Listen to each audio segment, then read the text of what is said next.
Hey guys, so I come to you for part 2 of the Laxdaela Saga in the ongoing Sagalong over the course of February, which is a sort of read-along / event hosted by myself and a bunch of other booktubers who I will leave links to in the description, where we read Icelandic sagas. And for the first 2 weeks of February, we're all reading the Laxdaela Saga, which is a saga about people who live in a land called Laxardal. And in the second 2 weeks of the month, where all the hosts, are going to be reading different sagas. And for that, I'm going to be doing the Vatnsdaela Saga, or the Saga of the People of Vatnsdal. And instead of doing that in 2 weeks, I'm going to do it in 1 week, because I'm actually going to be at a conference for the last weekend of this month, and so I think it'll be easier for me to just talk about it in that one video next weekend. And plus, the Vatnsdaela Saga is only 80 pages long, so reading it in a week won't be at all hard. So anyway, but that's not what I'm here to talk about today. So the Laxdaela Saga, last time we talked about part 1 of basically the history of these people who settle in this region of Iceland called Laxardal, sorry. And it really just tells the lives of ordinary people, you know, the lives of these people settling on these different farms. It tells the story of how different places in this land are named, why they're named the way they are, the different sort of clans who develop in Laxardal and their sort of allegiances. But eventually a sort of, and that makes it feel kind of like more of a collection of stories about like a variety of different people, than it does like make it feel like a real like sort of single story.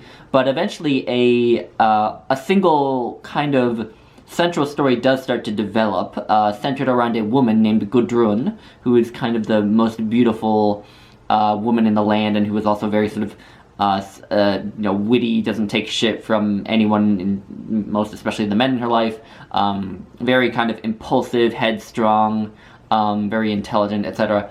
And the central story sort of centers on her and her love triangle with two men, Kjartan and Boli. And Gudrun actually, and the second half that we read for this part focused a lot more on Gudrun and that sort of love triangle between them, because Kjartan and Boli both are in love with Gudrun, but their feelings are somewhat complicated by the fact that they were also raised together, Kjartan and Boli, and so they're very close friends, so they have this sort of conflicted relationship. And I have to say at the outset that the second half of this saga, for me, was a bit anticlimactic. I don't know, I didn't feel like I really connected that much with the story in the second half, or with the characters all that much. Elena Makridina actually said in the group chat for the Sagalong that this love triangle is more like a hate triangle, because I don't know, you just don't get the sense that these three people who supposedly all care so much about each other actually like each other, and so that made it hard for me to really feel much at the tragic moment where Boli kills Kjartan and regrets it immediately. So I just didn't connect much with that story, and a lot of these sort of shorter anecdotes that occur in this part of the second half of the saga, sort of anecdotes that are similar to the first half, just about sort of more side characters and such, and their sort of exploits and adventures. I just didn't on the whole find those as interesting either. The first half of the saga, those stories would, when I first got into one of those stories, I would at first, be a little thrown off by having to get introduced to new characters, and, obviously the names are hard and such, and often the names of different people are the same, because I guess, it's like, well, anyway, but then I would get into the individual stories and end up enjoying them. But the smaller anecdotes in the second half, I just didn't enjoy as much. I just didn't find them quite as interesting. I don't know. So, yeah, on the whole, this was interesting. Definitely still interesting. I mean, I'm glad I read it, but I wouldn't say that I, loved it as a work of drama, I suppose.